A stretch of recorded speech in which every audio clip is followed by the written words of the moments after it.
J'espère que tout roule pour vous. En Algérie, tenez-vous bien, un vent glacial souffle sur les coulisses du pouvoir. On assiste ni plus ni moins à l'éclatement spectaculaire. J'espère que tout roule pour vous.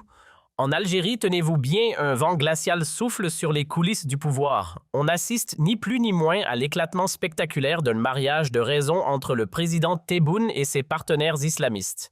Une rupture sans merci aussi abrupte qu'un clash en direct. Oui, l'idylle politique touche à sa fin, et ce n'est pas une séparation à l'amiable, c'est un divorce fracassant aux éclats de verre et aux portes qui claquent. Ah, les frères musulmans, ces champions du soft power islamiste, ces experts de la vitrine bien polie. Fini les discours enflammés et les slogans d'un autre âge, place au packaging moderne. Depuis quelque temps, l'islamisme s'est redessiné, relooké et surtout fragmenté. Trop de violence, trop d'extrêmes, trop de guerres en Algérie, en Syrie, au Soudan, en Irak.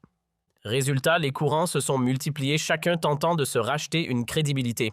Parmi eux, il y a les partisans de la version allégée, un islamisme à teneur réduite en radicalité, un peu comme une boisson zéro sucre.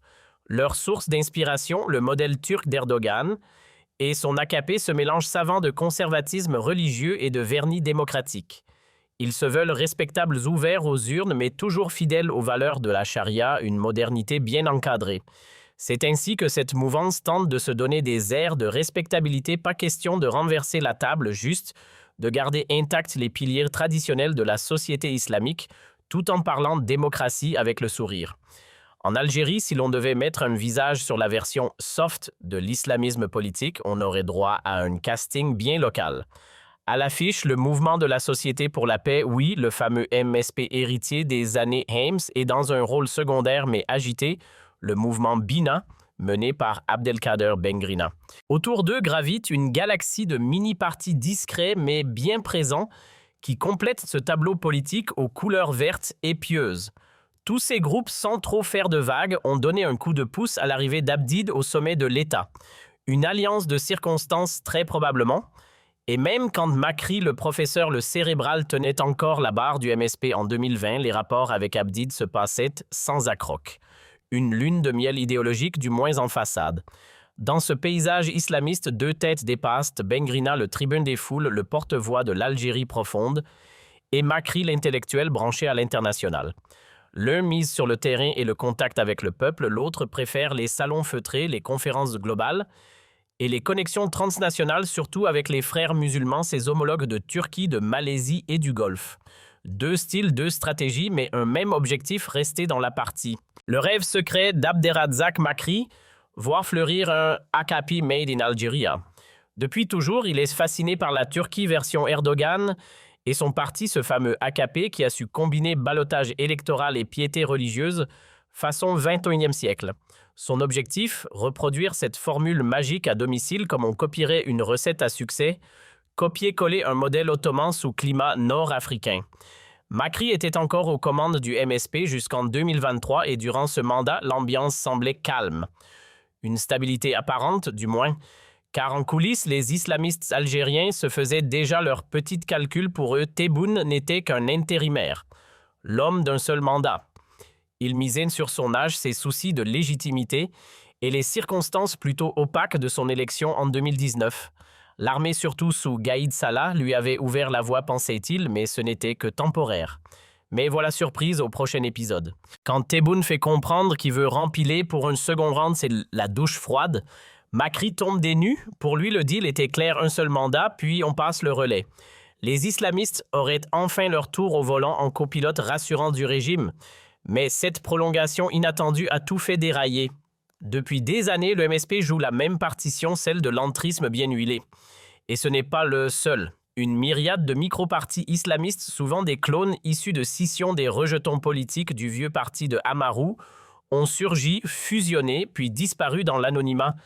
Certains font encore illusion à la une des bulletins électoraux, d'autres ne réapparaissent que tous les 5 ans comme des comètes politiques. Bref, le paysage islamiste algérien ressemble à une galaxie instable, mais dont deux astres restent visibles à l'œil nu, le MSP bien sûr, et Bina, le projet porté par Bengrina.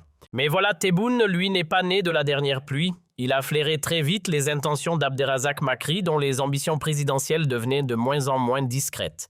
Alors la riposte a été immédiate, mise à l'écart stratégique. Le message adressé au MSP était limpide: vous voulez rester tranquille. Très bien, mais pour cela, il va falloir museler votre champion. Et comme souvent dans ces jeux d'alliance à l'algérienne, la menace était enveloppée d'un sourire poli. Silence radio obligatoire. Voilà ce qu'on a exigé d'Abderrazak: se faire oublier, se volatiliser du paysage politique pendant toute la durée du second mandat, qu'il ronge son frein dans l'ombre, qu'il garde ses rêves pour plus tard, à condition que ce plus tard n'arrive qu'après 2029. Et il faut dire qu'à 65 ans, le temps ne joue pas forcément en sa faveur. Résigné Macri a joué le jeu en apparence. Il s'est écarté, oui, mais n'a pas résisté à quelques pics par-ci par-là. Résultat, fin 2023. Un joli petit cadeau du pouvoir tombe sur lui ISTN. Interdiction de quitter le pays, histoire de lui rafraîchir les idées. Et 2024 ne lui a pas offert plus de répit. Surveillance constante, pression en coulisses, menaces à peine voilées, jusqu'à ce qu'on lui propose un deal. Tu gardes le silence, tu laisses la voie libre à la campagne présidentielle et nous, on ne te broie pas. Marché conclu. Pendant ce temps, le MSP s'est trouvé un nouveau visage, Abdelali Hassani Chérif, pur produit du système poli comme un galet et parfaitement docile. Un candidat bien taillé pour la vitrine, validé de A à Z par l'entourage de Tebboune comme une nomination tamponnée conforme au régime.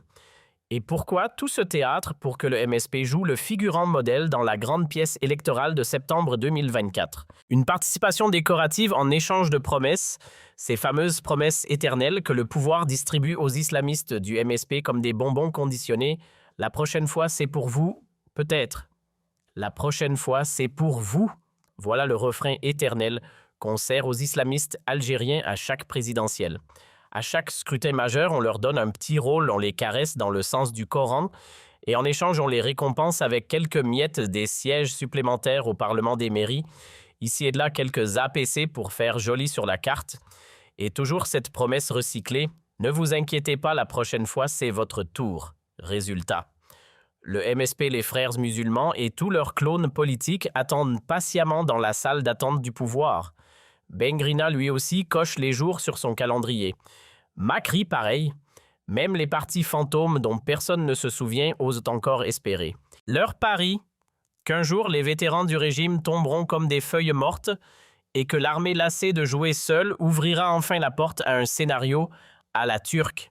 Mais coup de théâtre, ce rêve s'est brisé net. Depuis que Tebboune s'est mis à fredonner la partition géopolitique de Washington version Trump, l'ambiance a tourné à l'orage.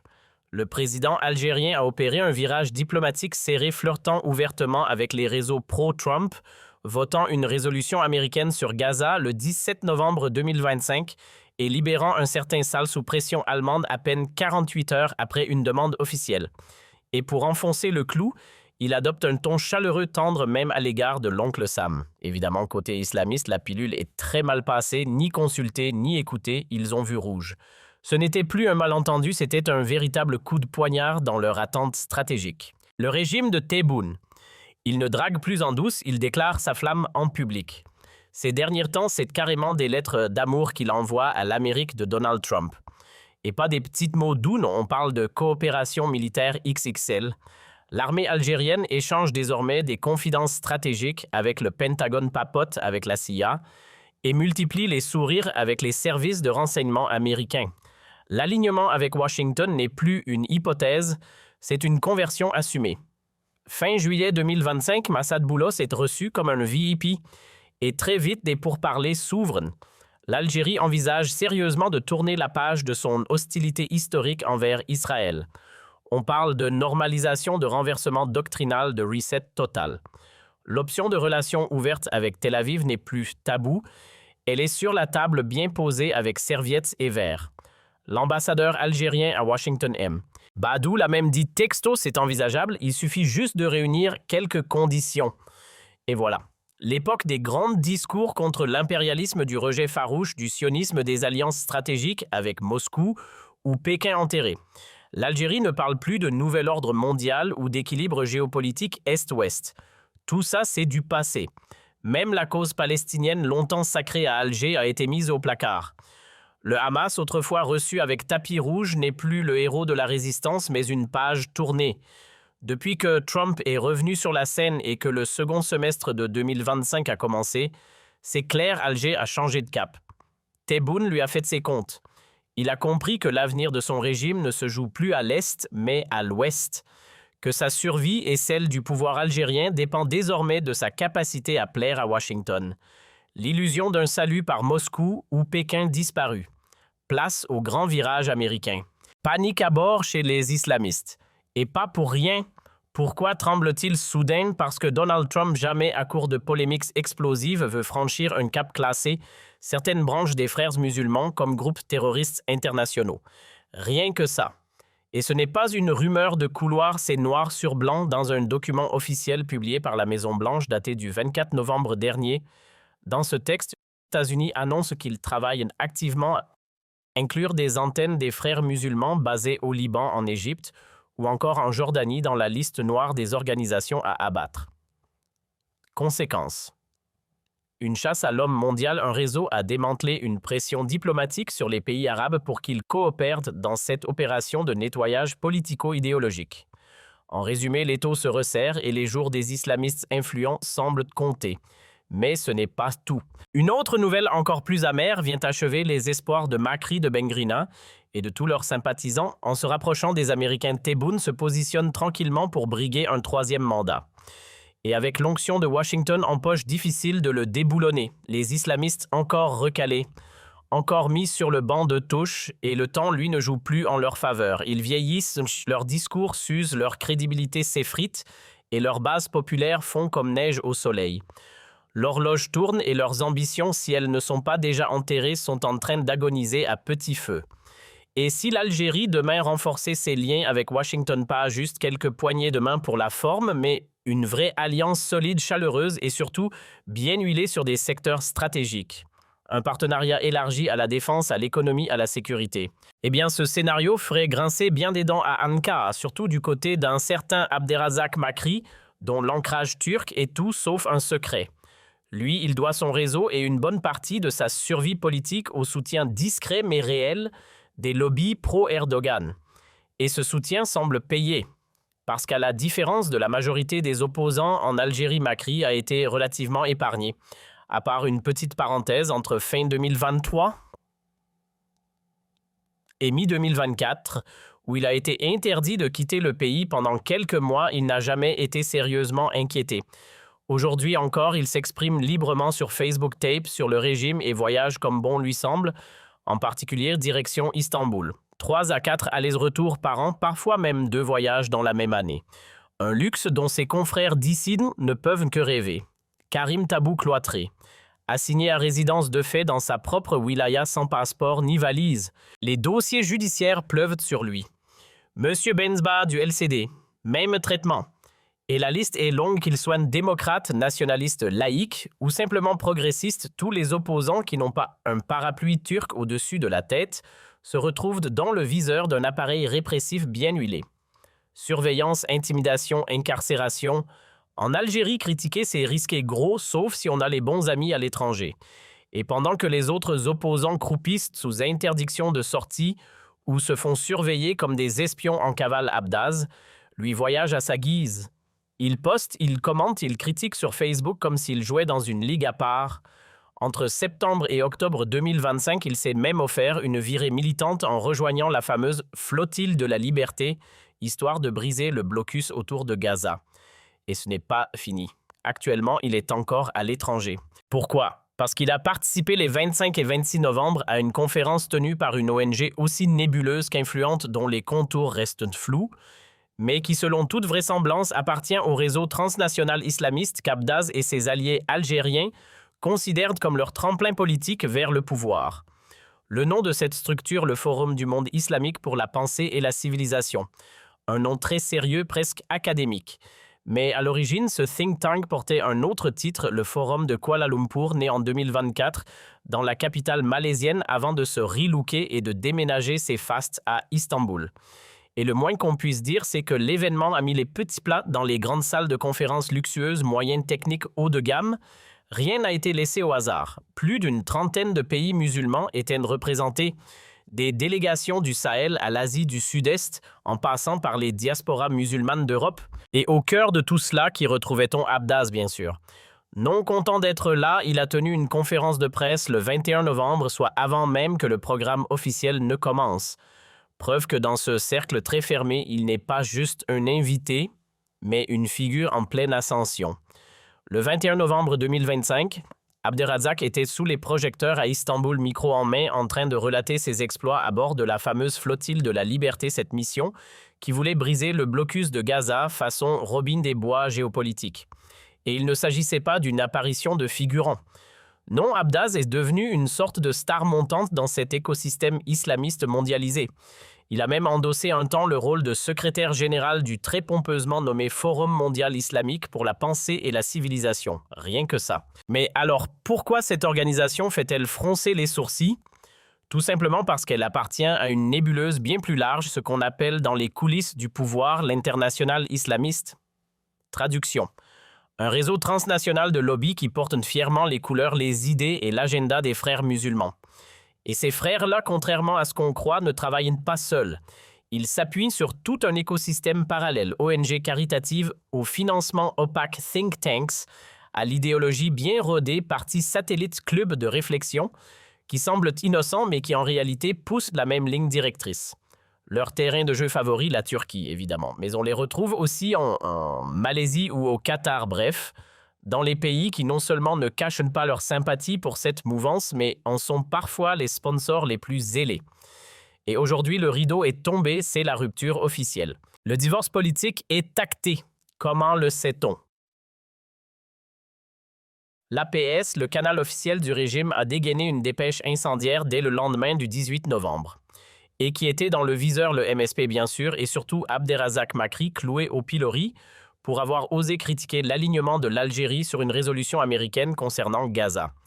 Les réseaux sociaux, eux, n'ont pas raté l'occasion d'achever ce qui restait de sa légitimité. Un feu croisé parfaitement orchestré. Les islamistes en sont restés bouche bée, littéralement. Ils ne s'attendaient pas à ça. Ce qu'ils ont pris dans la figure, une trahison à 360 degrés, le régime qu'ils pensaient encore vaguement aligné sur leurs principes sacrés, a carrément retourné sa veste avec une souplesse olympique pour se jeter tête la première dans les bras chaleureux mais très calculés de Donald Trump. Jusqu'à là, c'était déjà gros. Mais là où la pilule ne passe vraiment pas, c'est quand le pouvoir est allé jusqu'à renier noir sur blanc toutes ses positions historiques sur la Palestine. Objectif, séduire Washington. Et pas n'importe comment. Pour décrocher le ticket d'amitié Made in USA et peut-être même un petit clin d'œil personnel de Trump lui-même, Alger, a voté une résolution choc fin du droit à la résistance armée pour les Palestiniens et hop le Hamas ainsi que tous les autres mouvements de lutte palestinienne estampillés officiellement terroristes. Oui, vous avez bien entendu, du jamais vu dans l'histoire algérienne. Une première nationale pour les islamistes, ce n'était plus de la surprise, c'était un coup de massue politique et ça ne s'est pas arrêté là. À peine le 18 novembre passé, voilà que quelques jours plus tard, le 29 très précisément, l'APS, le mégaphone officiel du régime, entre en scène. Dans une dépêche bien salée, elle cible frontalement certains partis politiques accusés d'instrumentaliser un discours populiste dans le but de préparer, ni vu ni connu, une campagne électorale prématurée. Message à peine voilé aux islamistes, on vous voit venir et on ne vous laissera pas faire. L'APS, fidèle aux parleurs du régime, a tapé du poing sur la table. Motif de l'indignation, une atteinte grave à la Constitution, rien que ça. Selon elle, il ne faut pas oublier que la diplomatie, c'est chasse gardée présidentielle. Point final. Et puisque le président a déjà pris soin d'annoncer aux Algériens les nouvelles orientations internationales du pays, tout le reste n'est qu'agitation inutile, voire provocation. Mais l'APS ne s'est pas arrêtée là. Dans la foulée, elle a élargi sa cible, certains partis politiques auraient franchi la ligne rouge.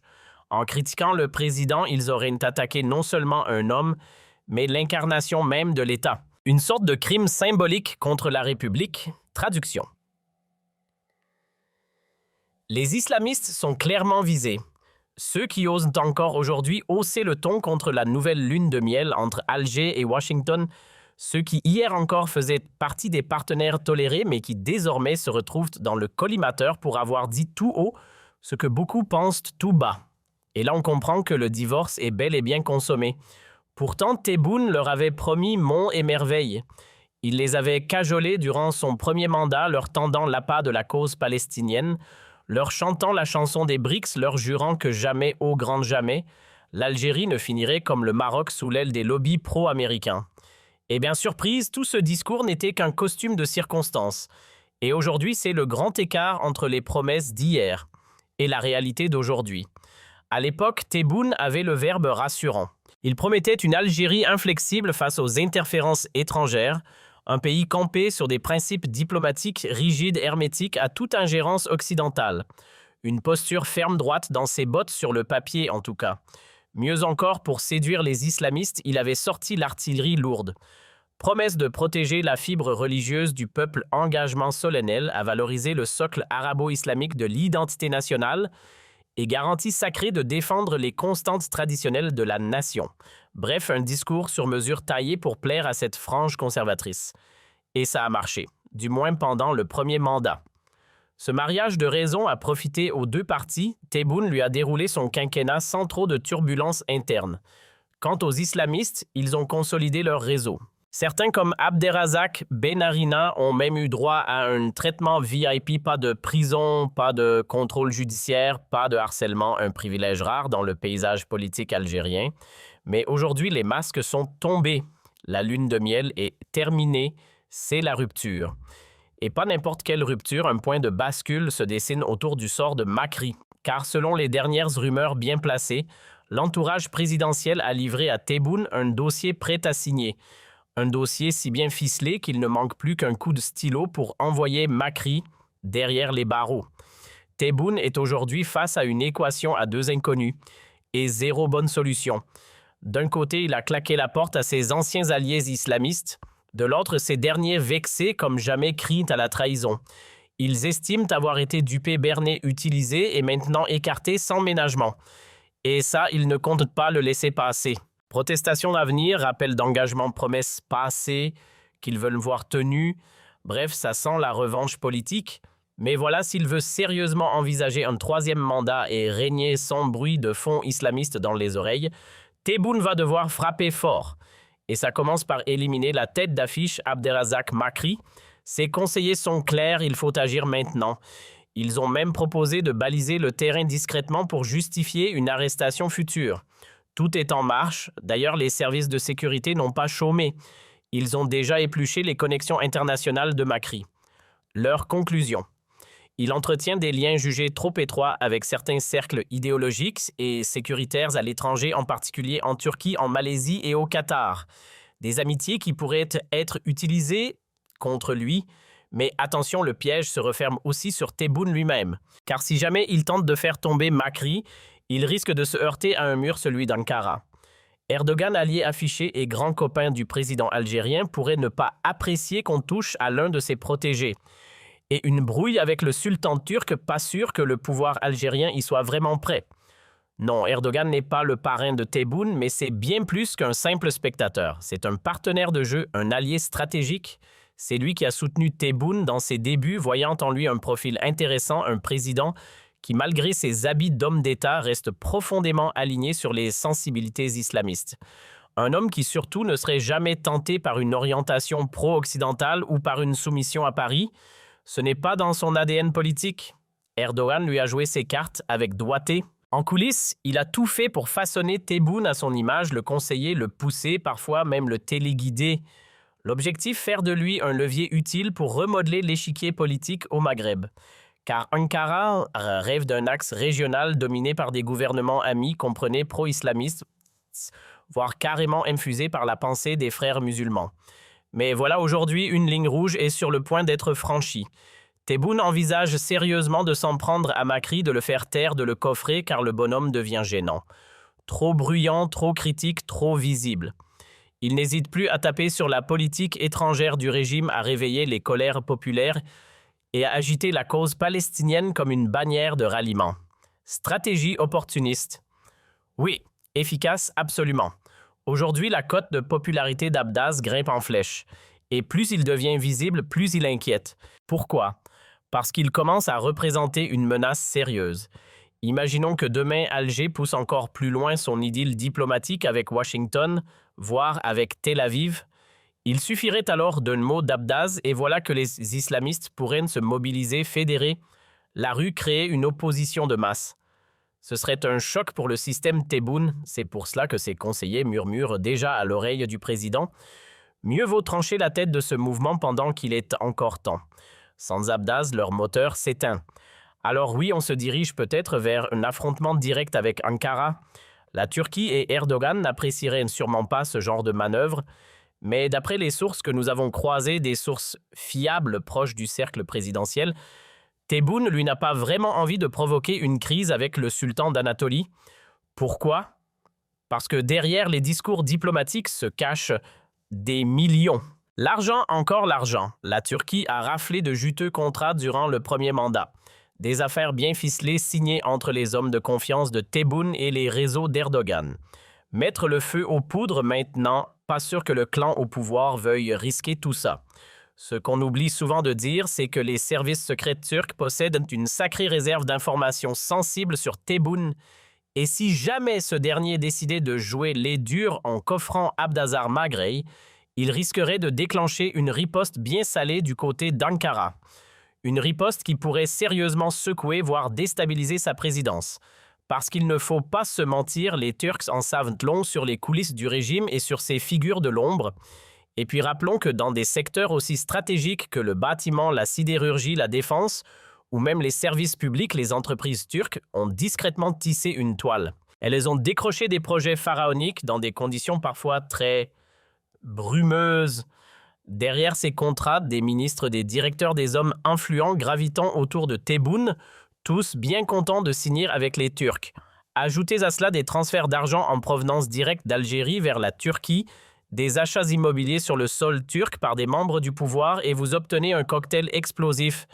Une vraie mine d'or pour quiconque voudrait enquêter sérieusement. Et les premières victimes d'une telle enquête seraient sans aucun doute les proches du président en personne.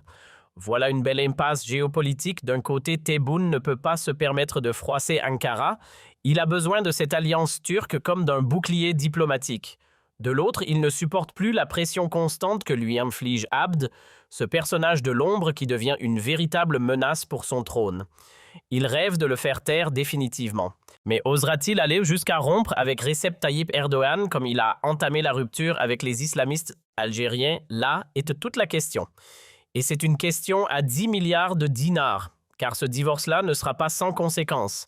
Le sort de ce bras de fer va tracer les lignes du futur. Le destin d'Abdaz pourrait bien emporter avec lui celui de Tebboune. Toute la structure d'alliance du régime, son positionnement à l'échelle mondiale, ses équilibres internes, tout pourrait basculer. Et l'Algérie entrerait alors dans une toute nouvelle séquence politique. Alors maintenant, la grande question, est-ce qu'il va finir derrière les barreaux, ce fameux personnage? Ses fidèles vont-ils descendre dans la rue, hausser le ton, défier le pouvoir frontalement?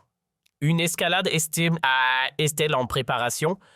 Un affrontement inévitable et Erdogan lui va-t-il rejouer la carte tunisienne? Va-t-il tourner le dos comme il l'a fait avec Ghannouchi sans l'ombre d'un remords? Ou bien est-ce qu'il garde encore un joker dans sa manche pour repositionner ses pions en Algérie? Pour l'instant, mystère total.